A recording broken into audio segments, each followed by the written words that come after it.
Welcome back. విజయవాడలోని Vidyadharapuram national private స్కూల్లో దారుణం జరిగింది. ముక్కు పచ్చలారిని 3 ఏళ్ల చిన్నారిపై యాసిడ్ దాడి జరిగింది. చిన్నారి సున్నిత భాగాలపై కెమికల్ పోసినట్లు కుటుంబ సభ్యులు చెప్తున్నారు. చిన్నారి సున్నిత భాగాలు తీవ్రంగా కాలిపోవడంతో ఆసుపత్రిలో చేర్పించారు. ఏం జరిగిందని ప్రశ్నించినందుకు కుటుంబ సభ్యులపైనే స్కూల్ యాజమాన్యం దాడి చేసింది. దాంతో బాధితులు పోలీసులను ఆశ్రయించారు. పోలీసులు సైతం తమకు న్యాయం చేయడం లేదని చిన్నారి కుటుంబ సభ్యులు ఆవేదన వ్యక్తం చేస్తున్నారు.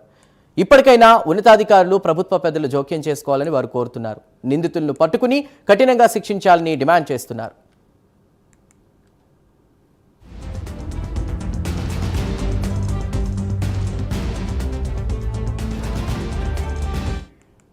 నా పాప పేరు అమూల్య సార్.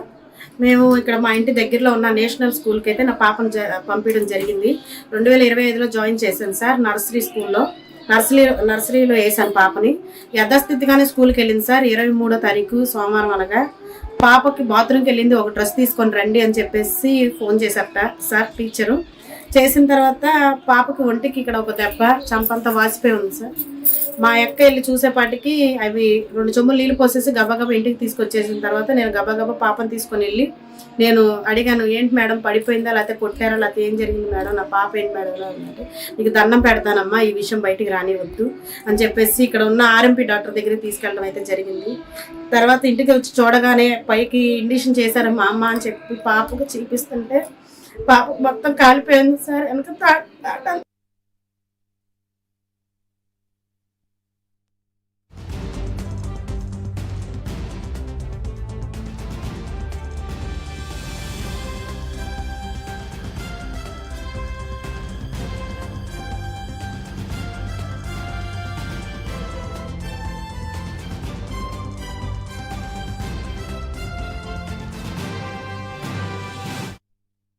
విజయవాడలోని విద్యాధరపురం నేషనల్ ప్రైవేట్ స్కూల్లో దారుణం జరిగింది. ముక్కు పచ్చలాని 3 ఏళ్ల చిన్నారిపై యాసిడ్ దాడి జరిగింది.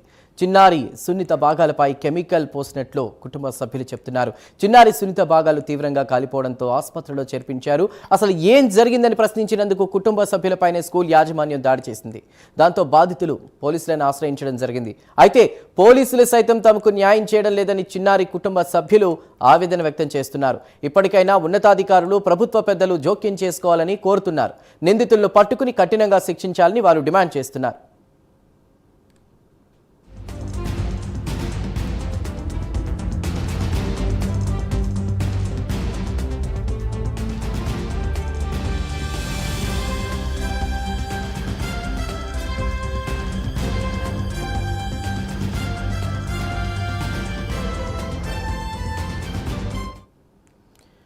విజయవాడలోని విద్యాధరపురం నేషనల్ ప్రైవేట్ స్కూల్లో దారుణం జరిగింది. ముక్కు పచ్చలారని 3 ఏళ్ల చిన్నారిపై యాసిడ్ దాడి జరిగింది. చిన్నారి సున్నిత భాగాలపై కెమికల్ పోసినట్లు కుటుంబ సభ్యులు చెప్తున్నారు.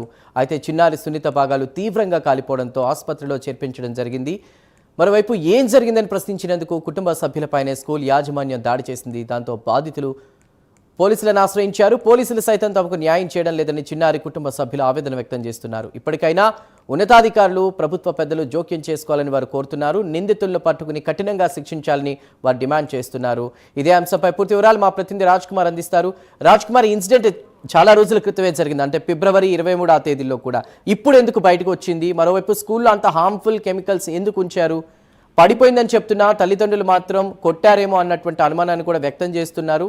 సో మీ దగ్గర ఉన్న అప్డేట్స్ ఏంటి? రైతు చంద్రు, మొత్తానికి ఏదైతే విజయవాడ విద్యాధరపురంలో ఒక అమానవీయ ఘటన చోటు చేస్తుంది. ప్రత్యేకంగా పాఠశాలలో విద్యాబోధనలు చేయాల్సినటువంటి ఏదైతే ఉపాధ్యాయులు ఉన్నారో వారే ఇక్కడ కీచకులుగా మారారని అటు తల్లిదండ్రులు ఆరోపిస్తున్నారు. ఆ చిన్నారికి సంబంధించిన తల్లిదండ్రులు ప్రధానంగా ఏదైతే ఇటు స్కూల్ యాజమాన్యం నిర్లక్ష్యం, అదేవిధంగా అక్కడ విద్యాబోధన చేస్తున్నటువంటి ఉపాధ్యాయులే వీరందరికీ కూడా కారణం అని చెప్పి అక్కడ ఏదైతే టైం లైన్ కొద్దిసేపు కిందటే ఆ పాపకు సంబంధించినటువంటి తల్లి మాట్లాడినటువంటి పరిస్థితి ఉంది. ప్రత్యేకంగా ఏదైతే ఇక్కడ పోలీస్ డిపార్ట్మెంట్ లో పనిచేస్తున్నటువంటి ఉన్నతాధికారులు ఆ స్కూల్ యాజమాన్యానికి సంబంధించినటువంటి ప్రిన్సిపాల్ తో కొంత సత్సంబంధాలు కలిగి ఉన్నది. వారి కొంత బంధువులు అవుతారన్నటువంటి నేపథ్యంలోనే ఈ కేసును ముందుకు వెళ్ళనివ్వకుండా పోలీసులు అడ్డుకున్నారన్నట్టు కూడా ప్రధానంగా వార్తలు వస్తున్నాయి. మరి ఈ నేపథ్యంలో మరి పాపకు సంబంధించి పూర్తిగా కూడా పాప 3 రోజుల పాటు ఐసీయూలో ఉందని కూడా తల్లి చెప్తున్నటువంటి పరిస్థితి. ఏదైతే ఇప్పటికే కనీసం ఇంతవరకు లోక జ్ఞానం తెలియనటువంటి పసిపిల్ల పైన ఈ విధమైనటువంటి ఇంత తన పాప ఏం చేసిందంటే కూడా ఆ తల్లి టైం లైన్ ముందు బోరున జలపించినటువంటి పరిస్థితి కనపడుతుంది. మరి ఈ నేపథ్యంలో పాపకు సంబంధించి భవిష్యత్తులో ఆ పాపకు అనేక రకాలైనటువంటి ఆరోగ్య సమస్యలు ఎదురవుతాయని కూడా తల్లికి ఏదైతే డాక్టర్లు చెప్పినట్టు కూడా చెప్తూ ఉన్నారు. ఎందుకంటే అక్కడ ఉన్నటువంటి స్కిన్ ఎందుకంటే ప్రైవేట్ వార్డ్ లో ఉన్నటువంటి స్కిన్ అంతా కూడా పూర్తిగా కాలిపోయింది. కొంత స్కిన్ కూడా రీప్లేస్ చేయాల్సినటువంటి అవసరం ఉంది అని కూడా చెప్తూ ఉన్నారు. మరి ఈ నేపథ్యంలో మరి ఆ పాప ఇంత చిన్న వయసులో మరి తనకి ఎలా తట్టుకుంటుంది, ఏం చేస్తుంది, మరి ఆ పాప భవిష్యత్తు ఏంటి, ప్రభుత్వం దీనిపైన వెంటనే చర్యలు తీసుకోవాలని చెప్తూ ఉన్నారు. మరి ఈ నేపథ్యంలో ఎలా ఉండబోతోంది అనేది కూడా వేచి చూడాల్సిన అవసరంగా ఉందని చెప్పవచ్చు. Right Raj Kumar, thank you.